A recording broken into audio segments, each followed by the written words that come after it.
Voilà, toujours en rapport avec cette journée internationale des droits de la femme, eh bien, nos reporters Betty Andembe et Richard Mubiwa se sont également intéressés sur le déroulement, voire encore le parcours de la fondation Sylvia Bongo Ondimba qui œuvre aujourd'hui en faveur de la femme, et cela depuis sa création en 2011, suivant leur reportage.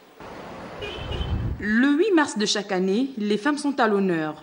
À la Fondation Sylvia Bongo Ondimba pour la famille, la première dame s'engage à promouvoir les femmes dans plusieurs secteurs d'activité. Étant le socle de la famille, la femme bénéficie d'un traitement particulier venant de la Fondation. Elle est soutenue dans le respect de ses droits et pour son indépendance économique. Des actions qui cadrent avec le thème de la journée des droits de la femme, penser équitablement, bâtir intelligemment et innover pour le changement. Pour ce qui est des femmes, l'engagement de Madame la Première Dame date d'avant la création de sa fondation. Elle a notamment œuvré en faveur des veuves avec un plaidoyer actif au niveau des Nations Unies qui a permis de créer la célébration de la Journée internationale des veuves tous les 23 juin. Au-delà de cette journée internationale, il y avait aussi eu la création du Sambandja. Ce qu'il faut savoir à l'époque, c'était qu'une femme sur deux à peu près était victime de spoliation. Sur les cas notamment d'héritage. Donc avec ce centre Banja, elle a permis d'accompagner les personnes, d'avoir une oreille attentive déjà pour ces femmes et aussi de leur divulguer des conseils notamment juridiques.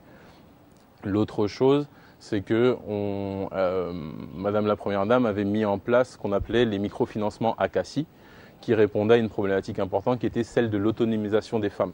Avec ces microfinancements, on permettait à des femmes de se lancer dans l'entrepreneuriat, d'acquérir une indépendance financière et ainsi de mener des projets qui leur permettaient d'améliorer leur quotidien. À l'occasion de la Journée internationale de lutte contre le cancer, la Fondation Sylvia Bongo Ondimba pour la famille a initié une campagne annuelle appelée Octobre Rose. Lancée le 2 octobre 2014 avec pour slogan « Les cancers féminins, parlez-en aux femmes que vous aimez ». Octobre Rose, c'est un mois durant lequel la sensibilisation et les dépistages, notamment auprès des femmes, pour que celles-ci puissent aller se faire dépister contre le cancer du col de l'utérus ou contre le cancer du sein. Depuis le lancement du programme Agir contre le cancer, on a pu dépister un peu plus de 50 000 femmes.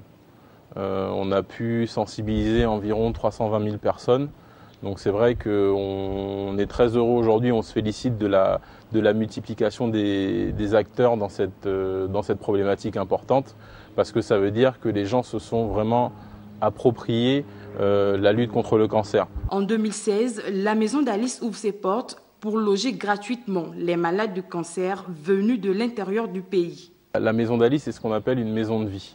Elle a été créée pour une raison qui est simple, c'est qu'on travaille en étroite collaboration avec l'Institut de cancérologie de Libreville qui avait mené une étude qui montrait que 20% des patients abandonnaient leur traitement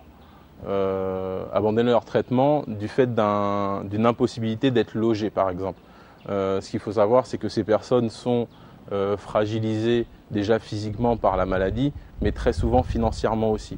Donc la maison d'Alice répondait à ce problème qui était de pouvoir accueillir gratuitement les personnes qui venaient de l'intérieur du pays en prenant en charge aussi bien l'hébergement, la restauration que certains soins de support qui vont permettre d'améliorer leurs chances de guérison. La Fondation apporte également son soutien aux personnes fragilisées et leur facilite l'accès aux soins de santé. Les jeunes sont aussi pris en compte dans les domaines d'action de la Première Dame Sylvia Bongo Ondimba.